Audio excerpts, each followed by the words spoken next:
Lapitan nyo kagad yung lapitan nyo kagad yung para drop. Kuha ito noong May 19 habang isinasagawa ang para-drop o airdrop resupply sa BRP Sierra Madre sa Ayungin Shoal, kung saan inagaw umano ng mga tauhan ng China Coast Guard ang supply para sa mga sundalong Pilipino.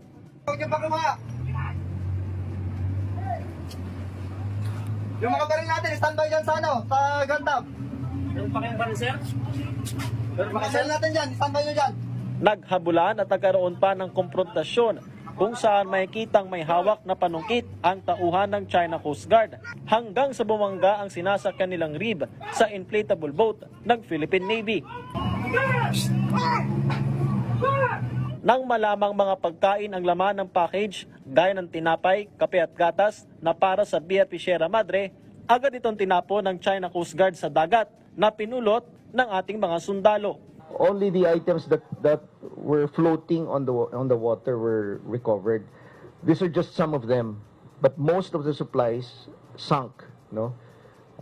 So sayang yung supply. We believe that we have to perform our missions in a peaceful manner, no? Kaya nga naisip na natin na mag-airdrop na lang at least para walang resistance. Wala na yung harassment na nangyayari sa dagat, no? Pero still, nakita niyo sa video, ganun pa rin eh. Ganun pa rin. Ayaw tayong tantanan.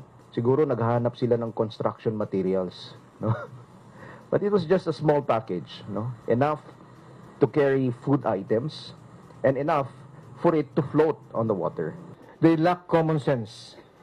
We could not airdrop construction materials. Their narratives is that they do the blocking because of construction materials.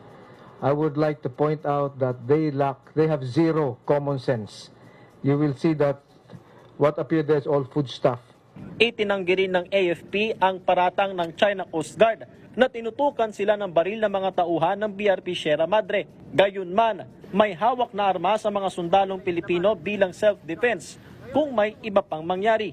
Bagay na hindi nila madalas gawin maliban na lamang noong panahong iyon kung saan lumapit ang inflatable boats ng China 5 hanggang 10 metro lamang ang distansya mula BRP Sierra Madre. Of course, this was a cause of alarm, no? So our soldiers, as a precautionary measure, held on to their firearms. It's part of the rules of engagement, lahat yan, no? That whenever you see imminent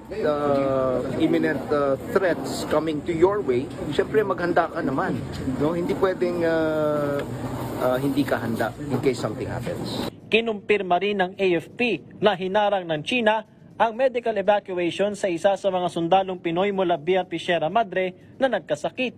Pero nadala pa rin siya sa Palawan sa tulong ng Philippine Coast Guard. Samantala, nagsagawa ng military exercise ang People's Liberation Army Navy ng China sa Sabina o Escoda Shoal noong June 2 at inulit nila ito nitong Lunes na inalmahan mismo ni Pangulong Ferdinand R. Marcos Jr. ayon sa Philippine Navy. I would like to cite our Commander-in-Chief yesterday in the Philippine Navy Command Conference when he said that if this is the punishment for me giving a speech at the plenary of the Shangri-La Dialogue, then they are punishing us. Nevertheless, I would like to say their actions are all illegal, not within the bounds of international law.